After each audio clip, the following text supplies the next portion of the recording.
Hi guys, எல்லாருக்கும் வணக்கம். So இந்த வீடியோவில் நம்ம என்ன பார்க்க போகிறோம் அப்படின்னு பார்த்தீங்கன்னா கரண்ட் அஃபேர்ஸ் தாங்க. ஸோ கொஷின் என்ன அப்படின்னு பார்த்தீங்கன்னா சிபிஐ 2019, ஸோ 2019 இப்போ புதுசாக வந்து சிபிஐ வந்து நியமிக்கப்பட்டிருக்காங்க. ஸோ 2019 புதியதாக நியமிக்கப்பட்ட சிபிஐ டைரக்டர் யார் அப்படிங்கிறது தான் வந்து கேள்வி. ஓகேங்களா? ஸோ இந்த சிபிஐ இயக்குனர் யார் அப்படிங்கிறது தான் கேள்வி. ஸோ 4 ஆப்ஷன் கொடுத்துருக்கேன். A Rishikumar Shukla, option B Alok Varma, option C Rakesh Asthana, option D Nageswara Rao. So சரியான விடை என்ன அப்படின்னு பார்த்தீங்க அப்படின்னா option A Rishikumar Shukla. So இவர் தான் வந்து இப்போ ஒரு ரீசெண்டாக சமீபமாக வந்து என்ன பண்ணியிருக்கிறாங்கன்னா நியமிக்கப்பட்டிருக்காங்க புதிய சிபிஐ டைரக்டராக. ஸோ இதுக்கு முன்னாடி இருந்தது யார், ஒரு சின்ன ஸ்டோரி மட்டும் அப்படியே பார்த்துடலாம். ஸோ இப்போ புதுசாக வந்து சிபிஐ டைரக்டராக வந்து ரிஷிகுமார் சுக்லா அப்படிங்கிறவர் வந்து அடுத்த 2 வருஷத்துக்கு வந்து இவர் தான் வந்து சிபிஐ டைரக்டராக இருக்கிற மாதிரி நியமிச்சிருக்கிறாங்க. ஸோ இதுக்கு முன்னாடி இருந்தது யார் அப்படின்னு பார்த்தீங்கன்னா அலோக் வர்மா அப்படிங்கிறவர் தான் வந்து இதுக்கு முன்னாடி சிபிஐ டைரக்டராக இருந்தார். அலோக் வர்மா அப்படிங்கிறவர் சிபிஐ டைரக்டராக இதுக்கு முன்னாடி இருந்தார். அதுக்கப்புறம் சிறப்பு இயக்குனர், அதாவது ஸ்பெஷல் டைரக்டராக இருந்தது வந்து யார் அப்படின்னு பார்த்தீங்கன்னா ராகேஷ் அஸ்தானா அப்படிங்கிறவங்க. இவங்க 2 பேர் தான் இதுக்கு முன்னாடி இருந்தாங்க. யாருன்னு பார்த்தீங்கன்னா அலோக் வர்மா அவர் இயக்குனர், அதுக்கப்புறம் ராகேஷ் அஸ்தானா இவர் வந்து சிறப்பு இயக்குனராக இதுக்கு முன்னாடி இருந்தாங்க. இவங்க 2 பேர் மேலேயும் என்ன பண்ணியிருக்காங்கன்னா ஊழல் குற்றச்சாட்டு வந்து வச்சிருக்கிற ஒரு காரணத்தால் இவங்க வந்து ஊழல் பண்ணியிருக்காங்க அப்படிங்கிற ஒரு குற்றச்சாட்டு வச்சுருந்தாங்க. ஸோ இந்த ஒரு ஊழல் குற்றச்சாட்டு இருந்ததுனால சென்ட்ரல் கவர்மெண்ட்டில் என்ன பண்ணியிருந்தாங்க அப்படின்னா நீங்கள் வந்து கட்டாயமாக வந்து விடுப்பில் போயிடுங்க, கட்டாய லீவில் போயிடுங்க, நீங்கள் உங்கள் மேலே வந்து ஊழல் புகார் கொடுத்துருக்குறாங்க, ஸோ நீங்கள் வந்து கட்டாய விடுப்பில் போயிடணும் அப்படிங்கிற மாதிரி என்ன பண்ணிட்டாங்க சொல்லிட்டாங்க. இவர் உடனே இதுக்கு முன்னாடி இருந்த சிபிஐ டைரக்டர் அலோக் வர்மா அவர் என்ன பண்ணிட்டாரு, என் மேலே ஊழல்லாம் கிடையாது, என்ன எதுக்கு போக சொல்கிறீங்க அப்படின்னு சொல்லிட்டு இவர் சுப்ரீம் கோர்ட்டில் வந்து கேஸ் போட்டார்.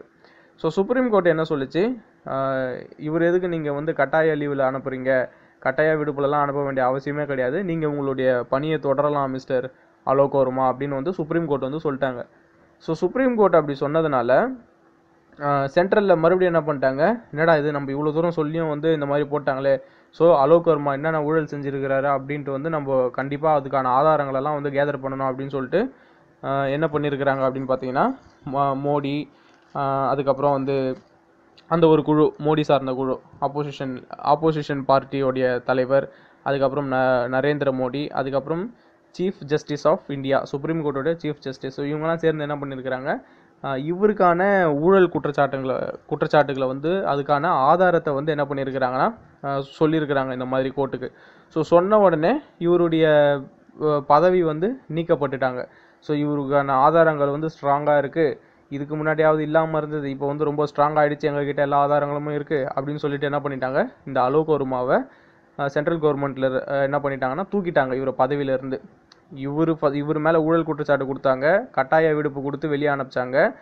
ஆனால் அவர் என்ன பண்ணார், கேஸ் கொடுத்தாரு சுப்ரீம் கோர்ட்டில், எதுக்கு இவரை கட்டாய விடுப்பில் அனுப்புறீங்க அப்படின்னு சொல்லிட்டு நீங்கள் பணியை வந்து உங்களுடைய வேலையை மறுபடியும் தொடரலாம்னு சொல்லிட்டாங்க. மறுபடியும் சென்ட்ரல் கவர்மெண்ட்டில் என்ன பண்ணிட்டாங்கன்னா உங்கள் மேலே ஊழல் குற்றச்சாட்டுக்கான ஆதாரங்கள் எங்ககிட்ட இருக்குது அப்படின்னு சொல்லிட்டு அவரை வந்து டிஸ்மிஸ் பதவியை விட்டு நீக்கிட்டாங்க. ஸோ பதவியை விட்டு நீக்கிட்டு அலோக் வர்மாவுக்கு என்ன பண்ணியிருக்கிறாங்கன்னா, நீங்கள் வந்து சிபிஐ டைரக்டராக இருக்க தேவையில்ல, நீங்கள் வந்து தீயணைப்பு துறையுடைய டைரக்டராக இருங்க அப்படின்னு சொல்லிட்டு அதுக்கான வேலையை வந்து இவருக்கு கொடுத்துருக்குறாங்க. அது என்னது, நீ அசிங்கப்படுத்திட்டு தீயணைப்பு துறை வேலையை எனக்கு கொடுக்குறியா அப்படின்னு சொல்லிட்டு அவர் என்ன பண்ணிட்டார், எனக்கு ஒன்றும் தேவை கிடையாது எந்த வேலையும் அப்படின்னு சொல்லிட்டு அவர் வந்து அதை ராஜினாமா பண்ணிட்டார்.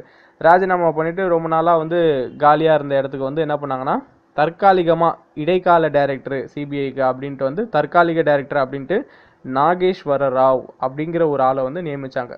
நல்லா ஞாபகம் வச்சுங்க, நாகேஸ்வர ராவ் அப்படிங்கிற ஒருத்தரை நியமித்தாங்க. இப்போ வந்து கேள்வி கேட்டுக்கிட்டே இருந்தாங்க எல்லாம் சுப்ரீம் கோர்ட்டில் வந்து, என்ன இன்னும் வந்து நீங்கள் சிபிஐ டைரக்டர் வந்து நியமிக்கவே இல்லை, டக்குன்னு பண்ணுங்க அப்படின்னு சொன்னோடனே இப்போதைக்கு சமீபத்தில் யாரை பண்ணியிருக்கிறாங்க அப்படின்னு பார்த்தீங்கன்னா ரிஷிகுமார் சுக்லா அப்படிங்கிறவரை வந்து நியமிச்சிருக்கிறாங்க சிபிஐ டைரக்டராக. ஓகேங்களா? இவர் வந்து மத்திய பிரதேஷில் டிஜிபியாக இருந்தவர், முன்னாள் டிஜிபியாக இருந்தவர். அண்ட் இவர் வந்து 1983 பேட்ச்ன்னு நினைக்கிறேன். ஸோ மத்திய பிரதேஷில் டிஜிபியாக இருந்தவர் தான் இவர் ரிஷிகுமார் சுக்லா. ஸோ அந்த ஒரு காரணத்தினால தான் இவரை வந்து என்ன பண்ணாங்க, எல்லாம் சிறப்பு குழு தேர்ந்தெடுத்து இவர் வந்து இப்போது சிபிஐ 2019 புதிய சிபிஐ டைரக்டராக போட்டிருக்கிறாங்க. ஸோ இந்த சிபிஐ அப்படிங்கிற டைரக்டரை யார் தேர்ந்தெடுப்பாங்க அப்படின்னு பார்த்தீங்கன்னா பிரைம் மினிஸ்டர் நரேந்திர மோடி இருப்பார். அதுக்கப்புறம் chief justice of supreme court, ஓகேங்களா, நம்ம இந்தியாவுடைய சீஃப் ஜஸ்டிஸ் கோகோயோ யாரோ அவர் பேர், அவரும், அதுக்கப்புறம் இந்த பார்ட்டியுடைய ஆப்போசிஷன் பார்ட்டி இருக்கிறாங்களே அதனுடைய தலைவர், இவங்க 3 பேரும் சேர்ந்து தான் என்ன பண்ணுவாங்க, 3 பேர் ஒரு குழு. இந்த குழு தான் என்ன பண்ணுவாங்கன்னா சிபிஐ டைரக்டரை வந்து நியமிப்பாங்க. ஸோ இந்த வீடியோவில் நம்ம என்ன பார்த்தோம் அப்படின்னா, இந்த குழு, இந்த சென்ட்ரல் கவர்மெண்ட் குழு என்ன பண்ணியிருக்கிறாங்க, ஒருத்தர் மேலே நீங்கள் வந்து ஊழல் பண்ணியிருக்கிறீங்க அப்படின்னு சொல்லிட்டு அலோக் வர்மா, முன்னாள் சிபிஐ டைரக்டர் அலோக் வர்மா, நீ வந்து ஊழல் பண்ணியிருக்கிற, உன் மேலே ஊழல் குற்றச்சாட்டுகள் இருக்குது, அதனால் நீ இந்த சிபிஐ டைரக்டரில் இருக்க முடியாது, நீ என்ன பண்ணு, கட்டாய லீவில் போயிடு, நீ இந்த பதவிக்கு இருக்கிறதுக்கு லாய்க்கு இல்லை அப்படின்னு சொல்லிட்டாங்க.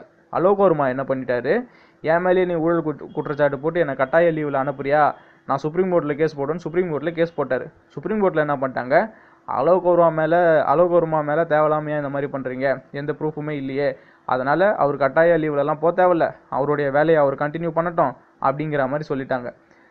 இந்த சென்ட்ரல் கவர்மெண்ட் அந்த குழு, பிரைம் மினிஸ்டர், அப்புறம் ஆப்போசிஷன் லீடரு, அதுக்கப்புறம் சீஃப் ஜஸ்டிஸ், இவங்கெல்லாம் சேர்ந்து என்ன பண்ணாங்க, என்னடா இது நம்ம இவ்வளோ இதுவும் சொல்லியும் இந்த மாதிரி மறுபடியும் கண்டினியூ பண்ண சொல்லிட்டாங்களே, இவன் மேலே நம்ம வந்து கண்டிப்பாக வந்து என்னென்ன ஆதாரங்கள் இருக்கோ, குற்றச்சாட்டு ஊழல் ஆதாரங்கள், அதெல்லாம் வந்து எடுத்துகிட்டு வரணுன்ட்டு எல்லாத்தையும் கேதர் பண்ணி, இதோ பாரு இவ்வளோ ப்ரூஃப் இருக்குது, நீ ஊழல் பண்ணியிருக்கிற அப்படின்ட்டு, அதனால் உன்னை வந்து நான் இந்த பதவியிலேருந்து டிஸ்மிஸ் பண்ணுறேன் அப்படின்னு சொல்லிட்டு, நீ சிபிஐ டைரக்டராக இருக்க வேணா, நீ இதுக்கு பதில் தீயணைப்பு துறையை உனக்கு தரேன் அப்படின்னு சொல்லிட்டு அதில் கொடுத்தாங்க. இவர் அலோக் வர்மா என்ன பண்ணிட்டாரு, நீ கொடுக்குற வேலைலாம் எனக்கு தேவையில்ல அப்படின்னு சொல்லிட்டு ரிசைன் பண்ணிவிட்டு போயிட்டார். இவர் ரிசைன் பண்ணிட்டு போயிட்ட உடனே அந்த இடத்துல காலியாக இருக்கா, அந்த தற்காலிக இடத்த நிரப்புறதுக்காக நாகேஸ்வர ராவ் அப்படிங்கிற ஒருத்தரை நியமித்தாங்க.